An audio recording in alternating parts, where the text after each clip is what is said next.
ರಂಗವನ್ನಿ ನಿಂಪ ನಿರ್ಜರಿ ವಿಲೋಲ ವೇಚಿ ವಲ್ಲರಿ ವಿರಾಜಮಾನ ಮೂರ್ಧರಿ ದಗತ್ತ ಗದ್ದ ಗಜ್ವಲಲ್ಲಲಾತ ಪದ್ಮ ಪಾವಕೆ ಕಿಶೋರ ಚಂದ್ರಶೇಖರೇ ರತಿ ಪ್ರತೀಕ್ಷಣಂ ಮಮ ಧರಾಧರೇಂದ್ರ ನಂದಿನಿ ವಿಲಾಸ ಬಂಧು ಬಂಧುರ ಸ್ಫುರದಿಗಂತ ಸಂತತಿ ಪ್ರಮೋದಮಾನ ಮಾನಸೆ ನಿರ್ವಾಕ್ಯ ತಕ್ಷ ಧೋರಣಿ ನಿರುದ್ಧ ದುರ್ಧರ ಪದೀಪ ಚಿಂತಿಗಂಬರೆ मनो विनोद में तु असुनी। रोम में मोदी जी के स्वागत में संस्कृत के श्लोक पढ़े जा रहे हैं। क्या बात है मोदी जी। अरे मोदी जी विदेश गए हो आप, तनिक सुट्टा उट्टा मारिए, किसी गोरी मैम के कमर में हाथ डाल के फोटो वोटो खिंचाइए, थोड़ा ठुमका उमका लगाइए। लेकिन साहेब गोरी मैम के मुंह से संस्कृत के श्लोक सुन रहे हैं। एक ताकतवर देश के पीएम को ये शोभा देता है? क्या छवि बनेगी हमारे देश की दुनिया में मोदी जी? कम से कम चाचा नेहरू से तो आपको सीख लेनी चाहिए। बताइए इस इवेंट के लिए आपने कितने रुपए फूके होंगे।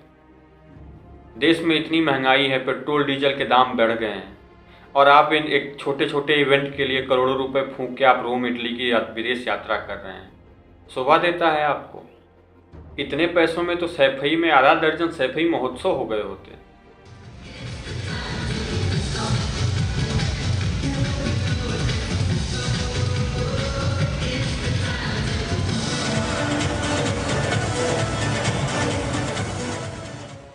आप लोग हिंदू राष्ट्र बना रहे हैं, सेकुलरिज्म को तार तार कर रहे हैं। बताइए मोदी जी, क्या यही दिन देखने के लिए गांधी और नेहरू ने लाठियां खाई थी अंग्रेजों की?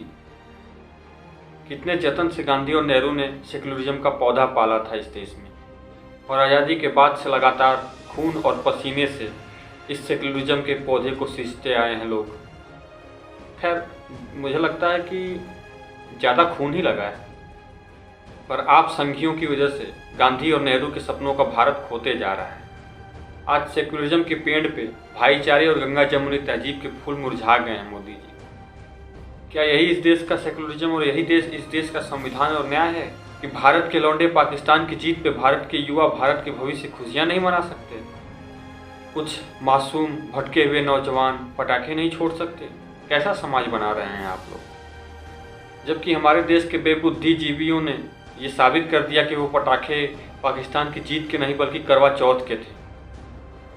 पहले करवा चौथ पे पटाखे फूटते थे? नहीं फूटते थे, और अब फूटने लगे। मेरा यसू यसू मेरा यसू यसू मेरा यसू यसू मेरा यसू यसू मेरा यसू यसू मेरा यसू यसू मेरा यसू यसू मेरा यसू। पटाखों से याद आया, अभी आर्यन खान ने शायद मंगल ग्रह पे पानी की खोज करके सकुशल पृथ्वी पे वापसी की है, तो उसकी खुशी में बहुत सारे उसके घर के सामने पटाखे फोड़े गए। उसी रात आसमानी विज्ञान के वैज्ञानिकों ने अपनी आसमानी किताब पन्ने पे लिखे उस आसमानी फार्मूले के माध्यम से हमें बताया कि आर्यन के आने से जो पटाखे फूटे हैं उससे ऑक्सीजन के जल स्तर में अभूतपूर्व वृद्धि दर्ज की गई है। और हालांकि इस ऑक्सीजन में अभूतपूर्व वृद्धि हुई है, तो इसे बचाने के लिए हमारे मियाँ लाट साहब फुल एक्शन मूड में हैं। दिवाली पे पटाखे न फूटें, इसके लिए सेकुलर सरकारें तरह तरह के इंतजाम कर रही हैं।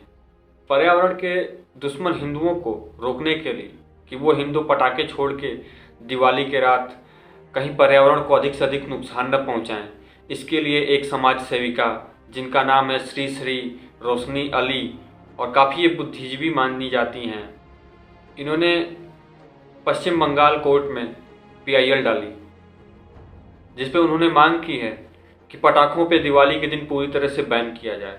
और कमाल देखिए सेक्युलर न्यायपालिका का, कि उन्होंने एक ही सुनवाई में पूरी तरह से बैन भी लगा दिया। और उन्होंने अपने ट्वीट के साथ अपने कुत्ते की फ़ोटो भी डाली है। उनका कहना है कि दिवाली के पटाखों से भाई कुत्तों को भी तो परेशानी होती है। इन मासूम जानवरों के लिए मैं यही राय दूंगा, पटाखों की आवाज़ से अगर कोई बेसहाय मासूम कुत्ता अगर परेशान होता है तो उसे बकरीद पे बची हुई मटन खिलाइए, उसे काफ़ी आराम महसूस होगा। हालांकि सुप्रीम कोर्ट ने कहा है कि पटाखों पे पूरी तरह से बैन नहीं है, केवल उन पटाखों पे बैन है जिसमें बोरियम साल्ट की मात्रा है। अरे माई बाप, अरे मिलॉर्ड साहब, कैसे पता चलेगा कि हमारे पटाखों में नमक यानी बोरियम सॉल्ट है कि नहीं है? चीख लें। अब बोरियम नमक का पता लगाने के लिए अब अपने जीभ से चाट चाट के आप लोग पटाखे जलाएं। मैं हिंदुओं को एक राय दूंगा, पटाखों का चक्कर छोड़िए, आप लोग क्या चक्कर में पड़े, आप ये वाले पटाखे लाइए और दिन भर बजाते रहिए। ना इससे वायु प्रदूषण होगा, ना ध्वनि प्रदूषण होगा और मेलाट को भी कोई दिक्कत नहीं होगी। अभी दिल्ली में एक घटना घटी। पुलिस को एक संदिग्ध कार के बारे में कंट्रोल रूम को सूचना मिली। काफ़ी देर पूछा करने के बाद पुलिस ने कार सवार अपराधियों को गिरफ्तार कर लिया। कार में RDX विस्फोटक, रॉकेट लॉन्चर, AK-47 जैसे साधारण खिलौने तो नहीं बरामद हुए, पर इन वस्तुओं से कहीं ज़्यादा खतरनाक चीज़ें बरामद हुई, जिन्हें बच्चों की भाषा में पटाखे कहा जाता है। जी हाँ, कार से पटाखे बरामद हुए।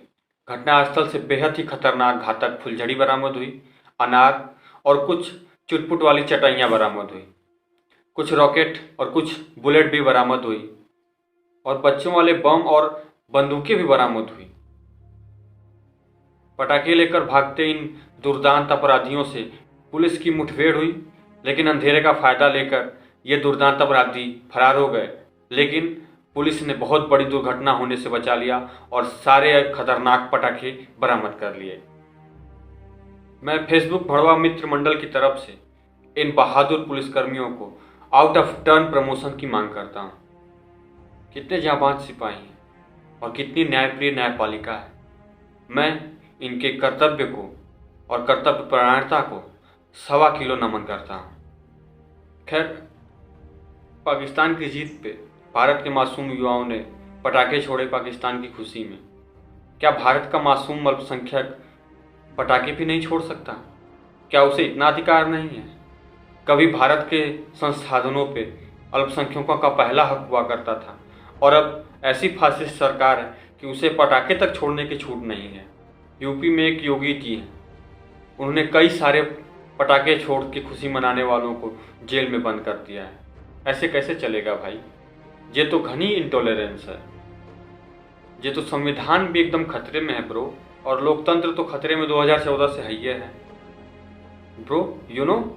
अखिलेश भैया के राज में युवाओं को, खास करके अल्पसंख्यक युवाओं को इतनी आज़ादी हुआ करती थी कि वो पटाखे तो छोड़िए, बम ब्लास्ट करने वाले भी युवाओं को अखिलेश भैया छोड़ देते थे। भैया जी के राज में अल्पसंख्यक मासूमों को भरपूर दंगे करने का भी मौका मिलता था, लेकिन इस फासिस्ट सरकार के 5 साल बीत गए, लेकिन युवाओं को अपनी प्रतिभा को निखारने का एक भी मौका नहीं मिला। क्या इस देश का अल्पसंख्यक पाकिस्तान जिंदाबाद के नारे भी नहीं लगा सकता? बहुत अन्याय हो रहा है। हम खड़े से खड़े शब्दों में इस अन्याय की निंदा करते हैं और इस फासिस्ट सरकार को जाना होगा। आज ये भगवा फासिस्ट सरकार मासूमों को इसलिए जेल में डाल रही है क्योंकि उन्होंने पाकिस्तान जिंदाबाद के नारे लगाए और पाकिस्तान के समर्थक में पटाखे छोड़े। अरे योगी जी, कैसे सीएम हैं आप? आपको कम से कम अखिलेश भैया से सीखना चाहिए।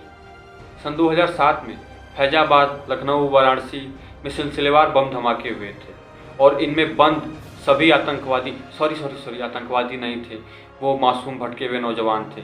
माफ़ी चाहूँगा आप लोगों से। तो मासूम नौजवान भटके हुए जो थे वो बेचारे जेल में बंद थे। तो अखिलेश भैया ने जून 2013 को कायदा घोषणा की इन 16 आतंकवादियों के मुकदमे वापस लेने की। देखें कितने शांतिप्रिय और सेक्युलरिज्म के महान हमारे नेताजी थे। वो अलग बात है कि सुप्रीम कोर्ट ने बाद में फटकार लगाई और कहा कि क्या यूपी सरकार पद्म भूषण देना चाहती है आतंकवादियों को, तो नहीं छोड़ा गया। योगी जी, अगर आपको दूसरी पार्टियों से सीखने में दिक्कत है तो कम से कम अपने ही पार्टी के मनोहर लाल खट्टर से सीख लीजिए। वो तो आपके अपने पार्टी के और संघ के ही प्रचारक रह चुके हैं।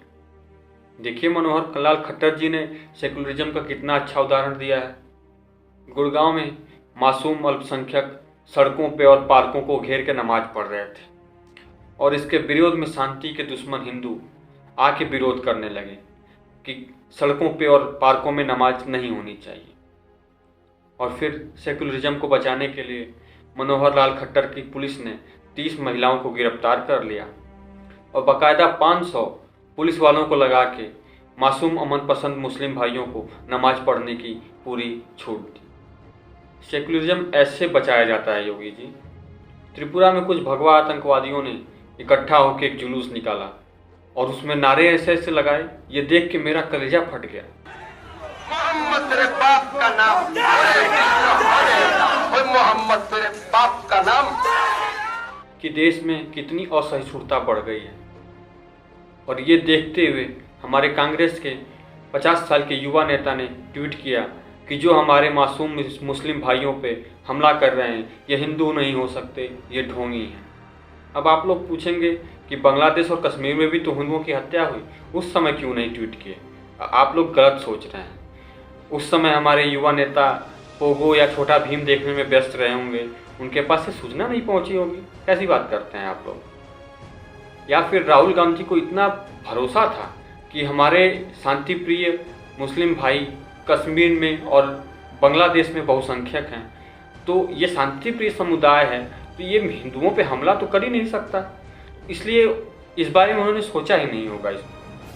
राहुल गांधी ने एक बार खुद ही कहा था कि खुद महात्मा गांधी ने जो शांति का पाठ है, शांति और अहिंसा सीखी थी, वो इस्लाम से सीखी थी। Mahatma Gandhi was a great exponent of non-violence, but Mahatma Gandhi ji picked up the idea of non-violence from our great religions, from our great teachers. Mahatma Gandhi picked up the idea of non-violence from ancient Indian philosophy, from Islam. इसीलिए उनको भरोसा नहीं हुआ होगा कि बांग्लादेश या कश्मीर में शांति प्रिय समुदाय हिंदुओं की हत्या कर सकता है या घर जला सकता है। अगर उनके पास खबर आई भी होगी तो उन्होंने झूठ मान के इग्नोर कर दिया होगा और विश्वास ही नहीं किया होगा कि ऐसा हो ही नहीं सकता। सोचिए जरा, सोचने पर टैक्स नहीं लगता है। खैर, कुछ दिन में दीपावली आ रही है, पटाखे बिल्कुल ना छोड़िएगा आप लोग, वरना दीपावली के पटाखों से ओजोन लेयर में बहुत ज़बरदस्त तरीके से छेद हो जाता है। और दीपावली पे दिए तो बिल्कुल भी मत जलाइएगा। वैसे ही हमारी धरती पे ग्लोबल वार्मिंग है, दिए जलाएंगे खामखा ग्लेशियर पिघलेंगे, ग्लोबल वार्मिंग और बढ़ेगी। हाँ, अगर आपके पास पटाखे हैं तो दीपावली पे बिल्कुल ना छोड़िएगा, आप उसे बचा के रखिए। जब भारत पाकिस्तान से मैच हार जाए तब फोड़िएगा, या फिर क्रिसमस डे आ रहा है तब फोड़िएगा, या फिर न्यू ईयर पे आप फोड़ सकते हैं पटाखे। इस समय जो धुआं होता है ये ऑक्सीजन के लेयर को बढ़ा देता है और ओजोन परत को भी रिपेयर कर देता है, तो आप उस समय पटाखे छोड़िएगा। दीपावली पे पटाखे छोड़ेंगे तो खामखा में वायु प्रदूषण फैलेगा। उम्मीद है वीडियो पसंद आया होगा। अगर पसंद आया है तो अपने दोस्तों के साथ ज़रूर शेयर करें, और अगर अभी तक सब्सक्राइब नहीं किया है तो प्लीज़ सब्सक्राइब कर लें और हमारा मनोबल बढ़ाएं। और अगर सब्सक्राइब नहीं करेंगे तो हमारी भावनाएं आहत हो जाएंगी और हम भी आपके खिलाफ सुप्रीम कोर्ट में PIL दाखिल करेंगे। बहुत बहुत धन्यवाद। जय श्री राम।